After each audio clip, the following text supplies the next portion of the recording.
English test എന്ന ചാനലിലേക്ക് സ്വാഗതം. കുറച്ച് ദിവസങ്ങളായി നമ്മൾ നേരിൽ കണ്ടിട്ട് നിങ്ങളുടെ ആ വിഷമം മനസ്സിലാക്കിക്കൊണ്ട് ഞാനിതാ വീണ്ടും നിങ്ങളുടെ മുന്നിലേക്ക് വരും.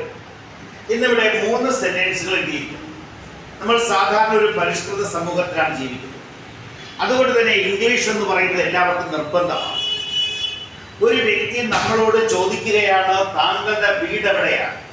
അതിനെ ഒന്ന് ഇംഗ്ലീഷിലേക്ക് ട്രാൻസ്ലേറ്റ് ചെയ്യാൻ പറഞ്ഞാൽ എങ്ങനെ നമുക്കത് ട്രാൻസ്ലേറ്റ് ചെയ്യാം നോക്കാം. താങ്കൾ എന്ന് പറയുമ്പോൾ നമ്മൾ പറയുന്നത് യുവർ എന്നാണ്. എവിടെ എന്ന് പറയുമ്പോൾ വെയർ എന്നാണ്. അപ്പോൾ താങ്കൾ യുവർ എന്നും ഇവിടെ യുവർ എന്നാണ് ഉപയോഗിക്കേണ്ടത്. യു എന്നും യുവർ എന്നും ഇവിടെ പറയാം. അപ്പോൾ താങ്കളുടെ വീട് എവിടെ എന്നാണ് അത് ചോദ്യരൂപത്തിലേക്ക് മാറ്റുമ്പോൾ where is your house എന്ന് ചോദിക്കണം. എങ്ങനെ ചോദിക്കേണ്ടത്? where, where, apostrophe s ആണ് ഇടേണ്ടത്. where is your house, where is your house ചോദിച്ചില്ല. അപ്പോൾ നമുക്കൊരാളോട് ചോദിക്കേണ്ടതുണ്ട് ഇംഗ്ലീഷിൽ തന്നെ. വീട് എവിടെയെന്ന് നമുക്കറിയണം. എങ്ങനെ ചോദിക്കുക? where is your house. നമുക്ക് അടുത്തതിലേക്ക് പോകാം. താങ്കൾ എവിടെ പോകുന്നു? താങ്കൾ യു. ഇതനുസരിച്ച് പറഞ്ഞാൽ യു. എവിടെ? Wear.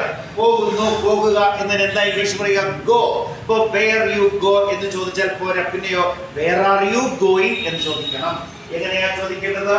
Wear are you going, where are you going, where are you going, ഇങ്ങനെയാണ് ചോദിക്കേണ്ടത്. വളരെ സിമ്പിൾ. കണ്ടോ? താങ്കൾ എവിടെ പോകുന്നു? വെയർ ആർ യു ഗോയിങ് എന്നാണ് ആ ചോദ്യം.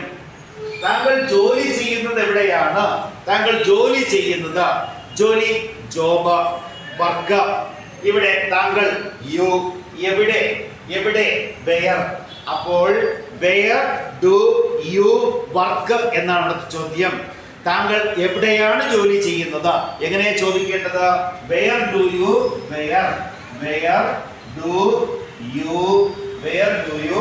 വർക്ക്. ഇതാണ് ഇതിന്റെ ട്രാൻസ്ലേഷൻ. മനസ്സിലായല്ലോ? വെയർ ഡു യു വർക്ക് എന്നാണ്. അപ്പോൾ ഈ 3 ചോദ്യങ്ങൾ നിങ്ങൾ പരിചയപ്പെട്ടു കഴിഞ്ഞു. ഈ ചോദ്യങ്ങൾ നിങ്ങളുടെ മനസ്സിലുള്ളതാണ്. മറ്റുള്ളവരോട് ചോദിക്കണം. ഇംഗ്ലീഷിലാണ് ചോദിക്കേണ്ടത്. അതെങ്ങനെ ചോദിക്കുന്നു ഇപ്പോൾ പരിചയപ്പെട്ടു. ഞാൻ ഒരു സെന്റൻസ് നിങ്ങൾക്ക് തരുന്നു.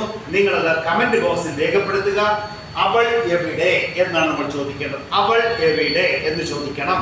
എല്ലാവരും കമന്റ് ബോക്സിൽ ഇത് അഭിപ്രായം കമന്റ് ചെയ്യും എന്ന് വിശ്വസിക്കുന്നു.